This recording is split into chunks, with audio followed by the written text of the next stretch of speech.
이슈 토크입니다. 정부가 고교 서열화 해소를 위해 특목고를 폐지하고 일반고로 전환하는 정책을 발표했습니다. 대입제도 역시 정시 비중을 높이는 등 개편을 앞두고 있어 교육 정책의 변화에 따른 파장이 우려되고 있는데요. 정부의 교육 개편으로 인해 부산 지역에는 어떤 변화가 있을지 살펴보고 올바른 입시제도 개선 방향에 대해서 이야기 나눠보도록 하겠습니다. 김윤수 입시연구소의 김윤수 소장과 함께합니다. 안녕하십니까? 네, 반갑습니다. 네. 최근에 조국 전 법무부 장관의 딸의 이런 입시 의혹이 불거지면서 학생부 종합전형의 공정성 문제가 이제 도마 위에 올랐습니다. 예. 많이들 이제 들어서 알고 계실 텐데요. 실제로 지난 5일에 이제 정부가 학생부 종합전형 실태 조사를 통해서 고교 서열화를 확인했다라고 네. 하는데 어떤 결과가 나왔습니까? 사실 뭐 여태까지도 암묵적으로 고교세라는 유지되고 있다라는 걸 알고 있었지만은 네. 실제 지난 결과 같은 경우는 서울대, 연대, 고대를 비롯하여 전국의 13개 대학, 즉 학생부 종합 전형이 많은 13개 대학을 전수조사했습니다. 네. 그 결과 2016학년도부터 2019학년도까지 202만여 건의 전형 자료를 제출받아 분석한 결과 우리가 알고 있었던 결과와 똑같은 결과입니다. 즉 자사고인 과고 영재고는 26.1% 합격률이, 네. 그다음에 외고 국제고가 13.9, 자율형 사립고는 10.2, 일반고는 9.1%로 나타났습니다. 네. 그런데 이거보다 더 중요한 거는 제가 봤을 때는 뭐냐면은 지난 4년간 일반고 학생들은 약 45만 명의 학생이 학생부 종합전형으로 지원했지만은 네. 합격한 학생은 9,500여 명으로 2.1%밖에 되지 않았고, 자사고 같은 경우는 14,900여 명이 지원하여 1,329명이 합격하여 8.9% 합격률, 외고 국제고는 7,473명이 지원하여 1,733명이 합격하여 23.2%의 합격률로 나타났습니다. 네. 특히 과고 영재고 같은 경우는 1,613명이 지원하여 70%인 1,128명이 합격하였습니다. 예. 그러면 과거 영재고 같은 경우는 어떻습니까? 70%가 합격했으니까 내신으로 따진다면 거의 7등급인 학생도 그 주요 대학 13개 대학이 합격했고, 일반고 학생들 같은 경우는 단순 내신만 따진다면 내신 1등급이 4%까지 주어지니까 네. 1등급 학생도 떨어졌다는 결론이 나오는 거죠. 그렇기 때문에 이 결과로서 일반고 학생은 내신이 좋더라도 학생부 종합전형에서는 떨어지는 경우가 있었고, 네. 일반 특히 과고 영재고는 내신이 안 좋더라도 합격하는, 즉 고교 세라를 객관적으로 확인해주는 자료라고 할 수 있습니다. 네. 그래서 정부에서 이제 고교 서열화 해소를 위해서 자사고와 특목고를 폐지하겠다 이렇게 밝혔습니다. 네. 부산의 교육 현장에도 아무래도 좀 큰 변화가 있지 않을까 예상이 되는데 부산의 경우에는 어떤 변화들이 좀 일어나나요? 일단 전체적으로 봤을 때는 2025학년도부터는 모두 없앤다고 했는데, 먼저 자율형 사립고등학교 현대고등학교는 5년마다 받는 자사고 재지정 평가에서 네. 기준 점수 70점에 못 미치는 종합 점수 54.5점을 받아 자사고 지정이 취소되었습니다. 네. 그런데 해운대고등학교는 자사고 지정 취소, 효력 정지, 가처분 신청을 하여 올해는 자사고 지위를 유지하여 2020학년도까지는 네. 입학 신청 전형은 기존과 같이 진행될 것으로 보입니다. 그리고 외국어고, 국제고, 자사고는 2024년까지는 현재 학교 지위를 유지하고 2025학년도부터는 일반고로서 시험생을 받게 됩니다. 네. 그런데 자사고 지정, 즉 외고나 취소되더라도 이름은 부산 외국어 고등학교, 부일외고, 부산국제고로 이름을 똑같이 쓸 수 있고, 네. 또 내나 마찬가지로 학교에서 외국어 그냥 특별교육을 시킬 수 있도록 합니다. 네. 그러나 그 전에 25학년 이전이라도 일반고로 전환하면은 정부에서는 3년간 10억 원의 지원을 받을 수 있습니다. 네. 그러니까 지위를 잃게 되더라도 교육 방식이나 이런 것들에는 사실은 큰 변화가 없다라는 없다라고 말씀이죠. 할 수도 있죠. 네. 그렇기 때문에 만일 그렇게 된다면 네. 외국고등학교는 생긴 지 33년, 국제고는 27년, 자사고는 24년 만에 역사 속으로 사라지게 되겠죠. 예, 잘 알겠습니다. 사실은 고교 서열화 문제를 해결하기 위해서 내놓은 방안이 이제 정시 확대인데요. 이거밖에 해답이 없는 건지도 좀 궁금하거든요. 소장님께서는 이 정부에서 해소 방안으로 내놓은 이 정시 확대에 대해서는 개인적으로 어떻게 바라보시는지? 사실 학생부 종합 전형 이전에 그냥 우리가 말하면 입학 사정관 제도가 있었다 그죠? 네. 뭐 이해찬 지금 계시는 분이 교육부 장관으로 계실 때 한 가지만 잘하면 대학을 간다라고 해서 그때부터 입학 사정관제에서 조금 변형해서 학생부 종합 전형을 오게 되는데 사실은 학생부 종합 전형에서 가장 큰 문제는 공정성 확보가 되지 않았다. 그래서 지금 이번 조국 법무부 장관 사태도 예. 사실은 공정성에 있어서 문제고 네. 또 그 당시에서는 그 제도를 이용할 수밖에 없고 그렇죠. 그러면 이용했는데 막 그래 됐는데 사실은 제가 봤을 때는 가장 큰 문제는 공정성을 어떻게 할바할 것이냐. 그렇다 보니까 대입에서는 뭘 강조하나 객관성, 공정성을 강조하다 보니까 정시 학대를 주장하는 것이고. 네. 그러면 정시를 주장하는 측 보면은 과연 지방과 서울 간의 교육 격차를 어떻게 줄일 것이냐. 예. 작년도 수능에서 공군 병사 한 명이 네. 수능 전 과목을 만점 받았습니다. 네. 뭐 정부에서는 그 학생을 가지고 예를 들기도 하던데 군대에서도 자신이 입에서 강의를 통한다든지 인강을 통해서 충분히 만점을 받을 수 있을 정도로 네. 수능이 어떻게 되면은 지금 현재로서는 조금 막 교육 격차는 줄일 수 있다. 그런 점을 강조하고 있고. 네. 근데 만약 사실 반대하는 입장에서는 다양성을 가진 학생들을 어떻게 구제할 것이냐. 네. 정보화 시대에 맞아서 과연 줄쇼기지 오지 선다형으로서 네. 그 학생을 뽑았을 때 과연 그 학생들이 지금 현 시절에 부응하는 학생이 될 수 있겠느냐. 그런 점을 가장 걱정하는 것 같습니다. 그리고 학교 교육의 비정상화. 네. 만일 정시로 만일 바꾼다면 학교에서는 어떻습니까? 문제풀이식 수업이 될 수밖에 없다. 네. 그러면 또 반대하는 측 입장에서는 정시를 찬성하는 측 입장에서는 그러면 과연 여태까지 학교는 뭘 했느냐? 많이 주고받는 게 많죠. 네. 그러니까 어떤 제도든 간에 항상 시행할 때는 장점자 있고 단점이 있을 수밖에 없는데 그 장점과 단점을 어떻게 융화롭게 융합을 시키느냐. 네. 그것이 가장 큰 문제라고 생각합니다. 정부가 대입제도에도 손을 대면서 그로 인한 파장도 좀 만만치 않을 것으로 예상이 됩니다. 정부가 이제 위험을 무릅쓰고도 이런 정책을 강행하겠다라는 거는 현행 입시 체제에 그만큼 좀 문제가 있지 않냐 이렇게도 생각을 할 수 있을 것 같은데요. 현행 입시 제도가 일단 어떻게 이루어지고 있는지 말씀해 주시죠. 현행 입시제도에서 가장 큰 문제점은 학생부 종합 전형이 주요 대학 위주로 너무 많다는 거죠. 실제 지금 현재 구성 2020학년도 기준 잡으면은 수시가 77.3%, 네. 정시가 22.7%입니다.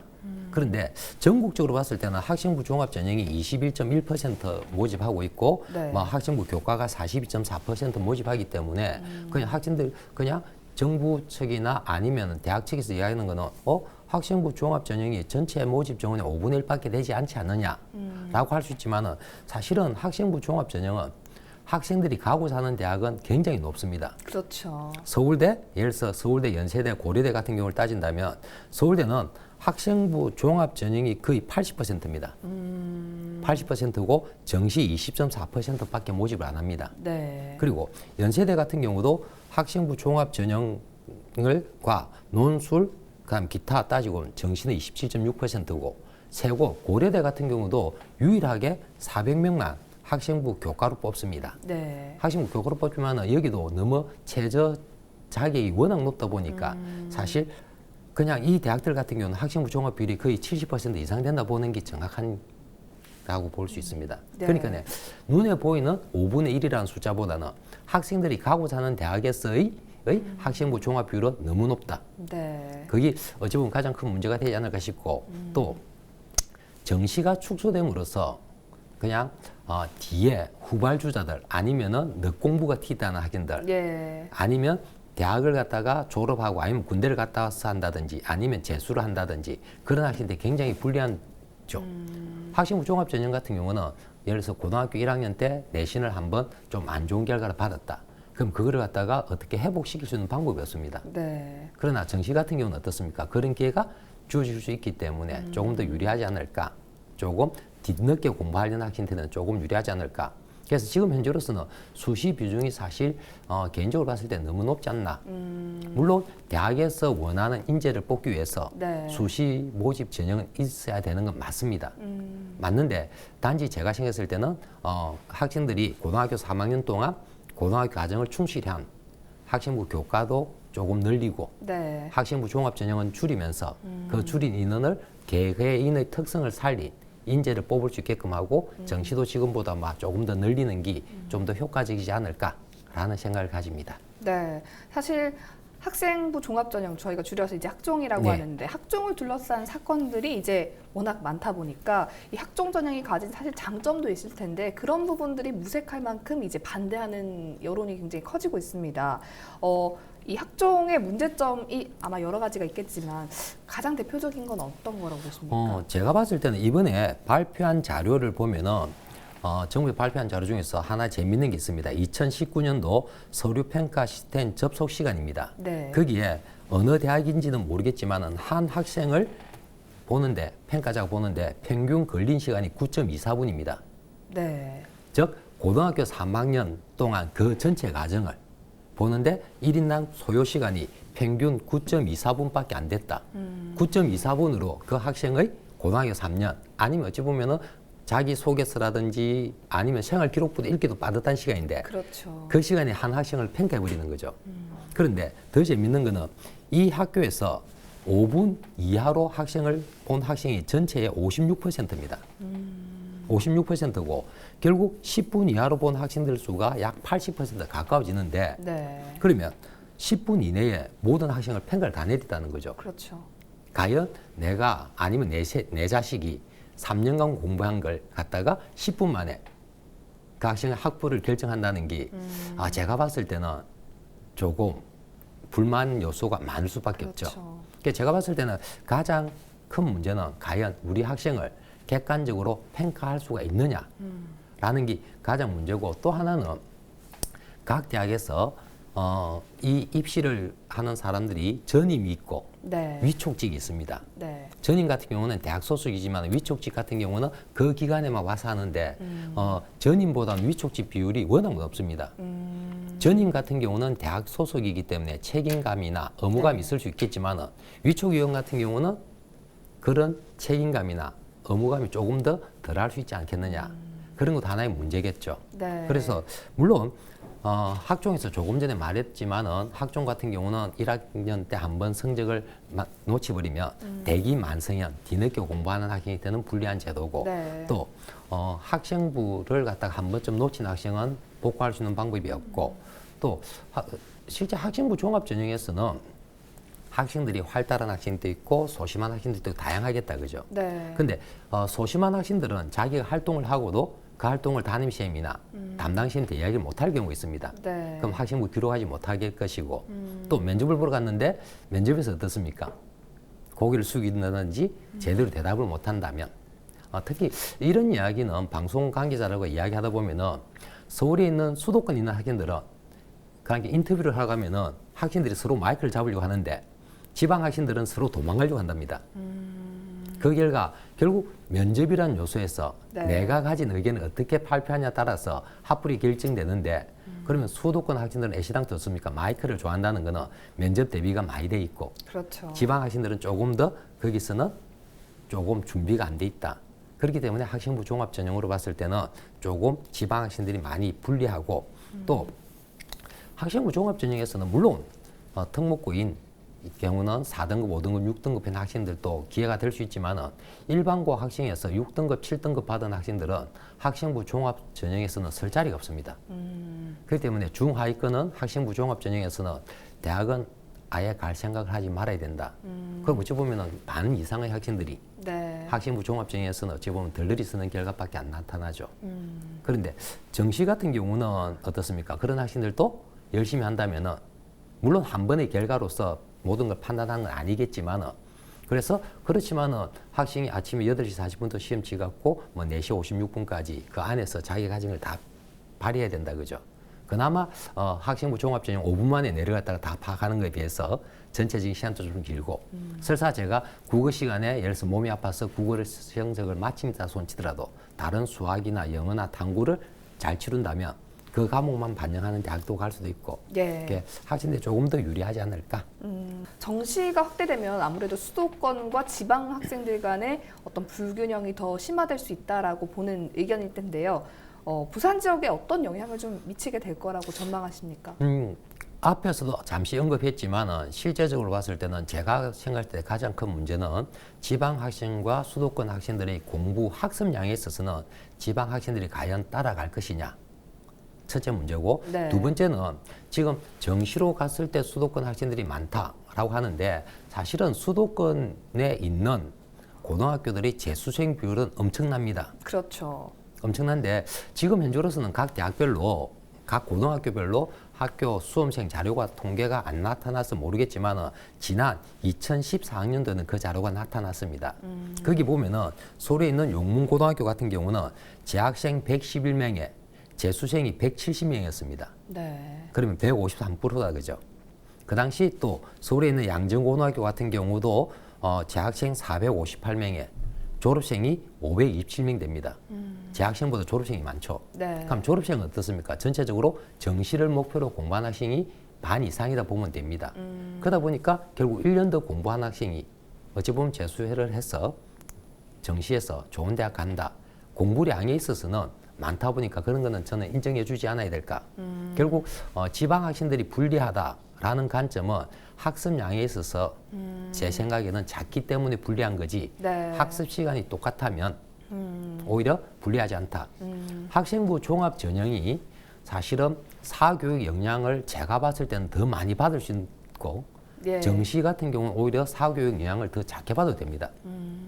특히 부산 같은 경우는 정시 같은 경우는 어떠냐면은 부산 진학지도협의회에서 매년 배치표를 만들고 있습니다. 그 배치표 정확성 엄청납니다. 네. 그러면 내가 몇 점 받았으니까 난 어느 대학 가야 돼? 즉 학교 담임 시험과 상담을 통해서도 자신이 원하는 대학을 갈 수 있는데 수시 같은 경우는 실제 담임 시험과 상담을 통해서 가더라도 대학에서 어떻게 될지 모르고 네. 그래서 보면은 부산 시내 같은 경우는 정시가 오히려 정확한 누적된 데이터가 워낙 부산 진입에서 많이 가지고 있기 때문에 네. 오히려 조금 더 유리하지 않을까라는 생각을 가집니다. 네, 이런 다양한 교육 정책에 대해서 찬반이 나뉘고 있는데 입시제도 개선 방향에 대해서 소장님께서는 어떤 의견을 갖고 계십니까? 정시가 확대되든 수시가 줄든 아니면 거꾸로 지금 현재와 같이 수시와 정시가 똑같은 비율로 되든지 간에 전체적으로 봤을 때 고등학교 학생들이 학습량이 제가 봤을 때 좀 부족하다. 실제 학력고사 세대에서는 학력고사 과목이 16과목씩 치르고 수능 같은 경우도 초창기 수능은 13과목, 14과목 치렀습니다. 네. 그런데 지금 같은 경우는 수능 치르는 과목이 국어, 영어, 수학, 한국사, 탐구 2과목 해서 6과목. 물론 일부 문과 학생들은 7과목을 치릅니다. 네. 과목 수가 너무 작다 보니까 오히려 부잣집 학생들 보의 세습이 이루어질 수 있다고 생각합니다. 예. 무슨 말이냐? 과목이 작다 보니까 과목별로 과외를 시킬 수 있죠. 그런데 지금 만일 과목 수가 15과목이다. 아니면 10개 과목이 된다라고 하면 어떻습니까? 그 과목을 학원을 다닌다든지 아니면 과외로 해서는 메꿀 수 없습니다. 자기 주도 학습이 잘 된 학생들이 조금 더 유리하고 네. 부모의 경제적 능력이 침투할 수 있는 공간이 좀 줄어들죠. 옛날에 학력고사 시대는 어떻습니까? 개천에서 용난다는 이야기가 많이 나왔습니다. 그러나 수능에서 지금 과목 수가 줄다 보니까 개천에서 용나는 경우가 많이 줄었죠. 네. 그러니까 제가 봤을 때는 입시 제도가 어떻게 바뀌든지 간에 학생들한테 과목 수를 좀 늘려줘야 된다. 지금은 문과 학생들은 아예 과학 과목을 한 과목도 시험을 치르지 않습니다. 네. 또 이과 학생들도 사회 과목을 한 과목도 시험을 안 치릅니다. 근데 그보다 더 문제는 뭐냐면은 자연계 학생들이 물리, 화학, 생물, 지구과학 중 2과목만 선택해서 시험을 치르면 됐는데 네. 문제는 이런 거죠. 기계공학과를 가는 학생이 물리를 아예 안 배우고 대학을 진행합니다. 더 문제는 이런 경우도 있겠다 그죠. 물리학과를 지원한 학생이 물리를 안 배우고 화학, 생물을 선택하여 대학을 진학하죠. 그런 과목을 봤을 때는 제가 봤을 때는 자연계 학생들은 무조건 물리, 화학, 생물, 지학을 다 공부하고 네. 사회 과목 중에 한 과목 내지 2과목을 선택. 문과 학생들은 그런 게네 지금처럼 뭐 사회문화, 윤리 기본적인 과목을 하고 과학 과목을 한 2과목 정도를 선택하게 공부해야지만이 융합형 인간을 만들 수 있는 기회가 되지 않을까 그런 생각을 가집니다. 네, 어찌됐든 아이들이 공정하게 노력한 만큼의 결과를 볼 수 있는 그런 네. 입시 제도가 만들어져야 되겠다는 생각이 듭니다. 오늘 이슈토크는 여기서 마치겠습니다. 함께해 주셔서 고맙습니다. 네, 감사합니다.